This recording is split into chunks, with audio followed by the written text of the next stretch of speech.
नमस्कार, मैं doctor Rakesh research of astro में आपका स्वागत करता हूं। आज उपस्थित हूं पंचम भाव के कारकत्व को लेकर। पंचम भाव संतान का भाव कहा जाता है और इससे जो है हम पूर्वार्जित कर्म का भी विचार करते हैं कि व्यक्ति के पूर्वार्जित कर्म क्या रहें, पूर्व जन्म के क्या कर्म रहें, इसको भी विचार करते हैं। तो आइए हम देखते हैं कि पंचम भाव से और क्या क्या देख सकते हैं या पंचम भाव और किन किन चीज़ों का प्रतिनिधित्व करता है। जैसा कि पंचम भाव संतान का भाव कहलाता है, तो जब इस भाव की अंतर्दशा चलेगी तो हम कह सकते हैं कि संतान की प्राप्ति हो सकती है, या संतान से कष्ट हो सकता है, या संतान को कष्ट हो सकता है। अर्थात संतान से संबंधित बातों का इससे हमें पता चलता है। और पंचम भाव हमारी बुद्धि का भाव होता है, हमारे मन का भाव होता है। इससे हम व्यक्ति के अंदर कितनी दूरदर्शिता है वह हम देख सकते हैं। व्यक्ति का लेखन कार्य कैसा है यह हम देख सकते हैं। लेखन कार्य, लेखन की जो कला थी उसे हम तृतीय भाव से भी देखते हैं। और पंचम भाव से, चूंकि यह बुद्धि का भाव होता है, तो बुद्धि से रिलेटेड जो लेखन होगा, ठीक है, लेखन तो बुद्धि के बिना नहीं किया जा सकता, लेकिन उसमें जो है बहुत बुद्धि बल का बहुत ज़्यादा प्रयोग होगा। ऐसे लेखन कार्य को हम जो है पंचम से देखते हैं। समालोचना की योग्यता, आलोचना और समालोचना। तो समा आलोचना मीन्स बुराई और अच्छाई दोनों का समन्वय बैठा के जो कहने की कला है, जो व्यक्ति के अंदर लिखने की कला होगी समालोचना करने की, वह हम पंचम भाव से देखते हैं। यहाँ समालोचना लिखते हैं, समालोचना लिखने के क्रम में कहते हैं। वाणी का जो है, वाणी तो हम द्वितीय भाव से देखते हैं कि वाणी हम कैसी बोलते हैं, कर्कश बोलते हैं, कठिन बोलते हैं, कड़ा बोलते हैं, खराब बोलते हैं, अच्छा बोलते हैं। लेकिन यहाँ जो है ये लेखन से ज़्यादा समझा जाए तो ज़्यादा अच्छा है। लेकिन उसके अंदर, व्यक्ति के अंदर समालोचना की योग्यता क्या है, हम पंचम भाव से देख सकते हैं। व्यक्ति नम्र है, उसकी बुद्धि में नम्रता है, बुद्धि में दृढ़ता है, अब बुद्धि में उसकी गंभीरता है, ठीक है, यह चीज देखते हैं। वैसे तो हम लग्न से नम्रता, दृढ़ता और गंभीरता का विचार करते हैं, उसके शारीरिक रूप से क्या, शरीर उसका क्या हमें दिखा रहा है, शरीर से वो क्या झलकता है, वह एक अलग बात है। लेकिन बुद्धि उसकी कैसी है उसके बारे में हम जो है पंचम भाव से समझ सकते हैं, या बुद्ध के, ठीक है, स्थिति को देख के हम समझ सकते हैं। शिक्षा का भाव भी पंचम भाव कहलाता है। शिक्षा का भाव यह उच्च शिक्षा की बात करता है, अर्थात इंटर से ऊपर की जो शिक्षा है, ग्रेजुएशन की जो शिक्षा है, वह हम पंचम भाव से देखते हैं।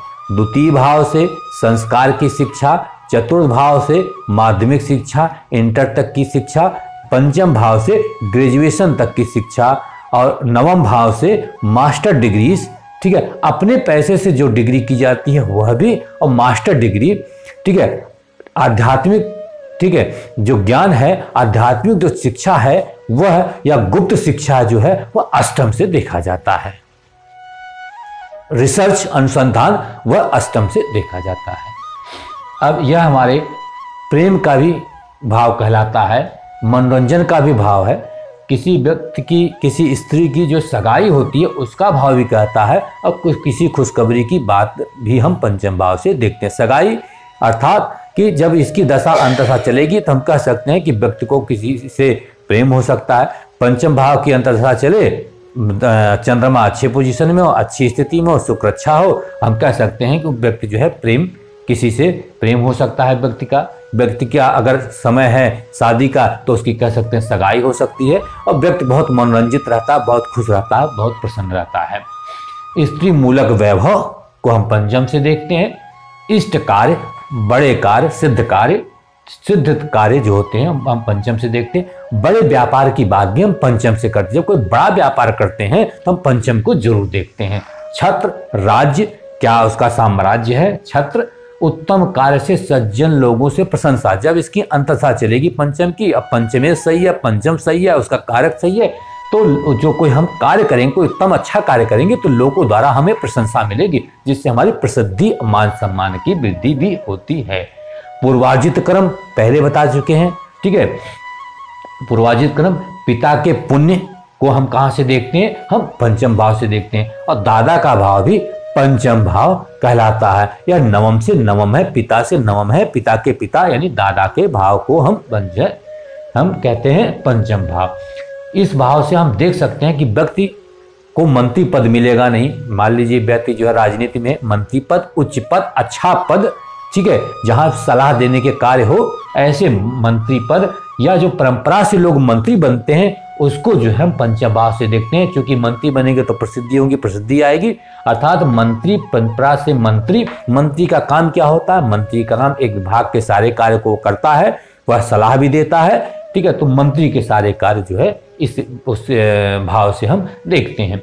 इष्ट देव कहा जाता है कि हम किस देव की पूजा करें, हमारे इष्ट देव कौन हुए, तो हम ये पंचम भाव से देखते हैं। पंचम भाव में जो उपस्थित राशि है उससे हम इष्ट देव का निर्णय लेते हैं। जैसे पंचम भाव में 1 नंबर की राशि है, वह मेष लग्न हुआ या वह मेष राशि हुई, तो मेष राशि के जो भगवान कहे गए हैं, जो इष्ट देव कहे गए, मंगल या कार्तिकेय देव कहे गए हैं। इसी ढंग से 2 नंबर की राशि हो तो उसमें शुक्र, इसका 2 नंबर की राशि का जो है जो स्वामी होता है वो आपका शुक्र होता है, और शुक्र जो है माता दुर्गा को इष्ट देव कह सकते हैं।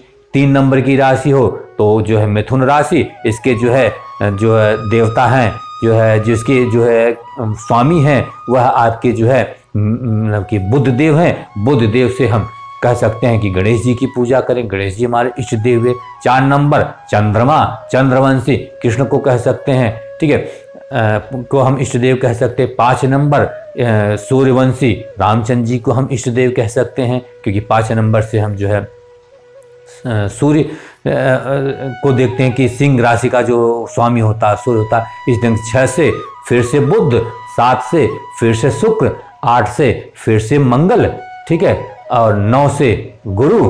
तो गुरु के लिए कहा जाता है ज्ञान कौन देता है, ज्ञान महेश्वर देते हैं, महेश देते हैं, ठीक है। इसलिए जो हम शंकर भगवान की पूजा कर सकते हैं या विष्णु भगवान को भी जो है गुरु के कारण उनकी पूजा कर सकते हैं, ठीक है। 9 नंबर हो गए। 10 नंबर 11 नंबर आज शनि का है, शनि के लिए भी हम जो है शनि जो शनि 10-11 नंबर की राशि के जो मालिक होते हैं वो शनि होते हैं। शनि के लिए हम जो शंकर भगवान की पूजा कर सकते हैं, महादेव की पूजा कर सकते हैं।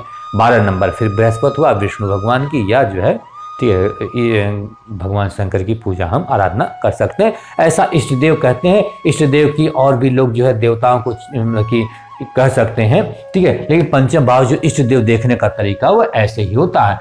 मंत्र से पूजा करने हम देखते हैं कि व्यक्ति मन से पूजा कर सकता है कि नहीं कर सकता है, वो पंचम से देखते हैं। अष्टम से हम देखते हैं कि व्यक्ति ध्यान लगा सकता है कि नहीं लगा सकता है, वो अष्टम से देखते हैं।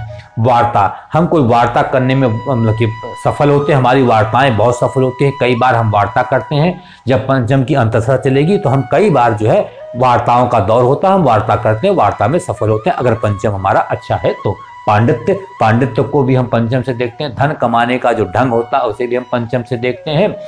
हृदय, हार्ट को हम पंचम से देखते हैं। नाभि से ऊपर का जो पेट का भाग होता है उसे हम पंचम से देखते हैं। कोख, कांख, ठीक है, को भी हम जो है कोख को भी और कांख को भी जो है इसके नीचे जो है कंधे के नीचे का भाग को हम जो है पंचम से देखते हैं। पेट की बीमारी भी हम पंचम से देखेंगे, क्योंकि यह नाभि से ऊपर जो पेट होता है वह जो है पंचम से ही देखा जाता है। बंधुओं के साथ हंसी खुशी जीवन बिताना, अगर पंचम अच्छा है, पंचमेश की अंतर्दशा अच्छी है और पंचमेश ठीक है, अच्छी पोजीशन में है, तो जो हम कह सकते हैं जब उसकी अंतर्दशा चलेगी तो कहेंगे बंधुओं के साथ हंसी मजाक के साथ हंसी खुशी जीवन व्यतीत हो रहा होगा व्यक्ति का।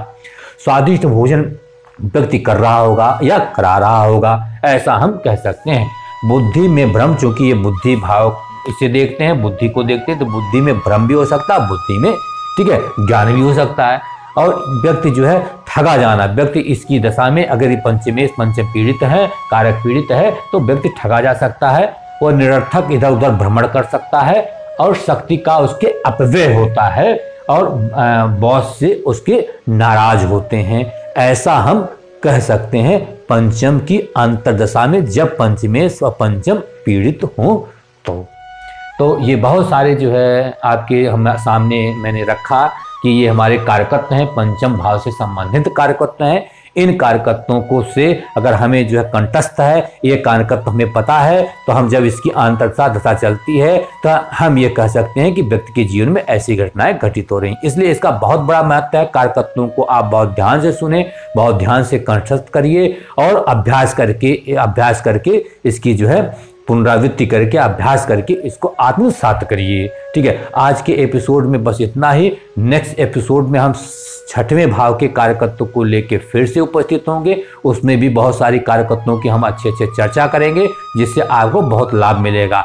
अंत में बस यही कहना चाहता हूं कि हमारे चैनल को लाइक, सब्सक्राइब करें और शेयर करें, और कमेंट बॉक्स में और या मेरे व्हाट्सएप के नंबर जो अभी फ्लैश हो रहा है आपके जो है यूट्यूब चैनल पे 9411013727 पर आप अपनी कुंडली विवेचन फ्री में करा सकते हैं। इसके माध्यम से आप हमें जो है अपनी डिटेल्स भेजिए कुंडली में जो है और उसका प्रश्न भेजिए, तो हम जो है आपकी कुंडली का फ्री ऑफ कॉस्ट विवेचन कर देंगे। तब आप जो है अंत में मैं आपसे जो है आज्ञा चाहता हूं, और नेक्स्ट एपिसोड आने तक के लिए मैं आपको धन्यवाद।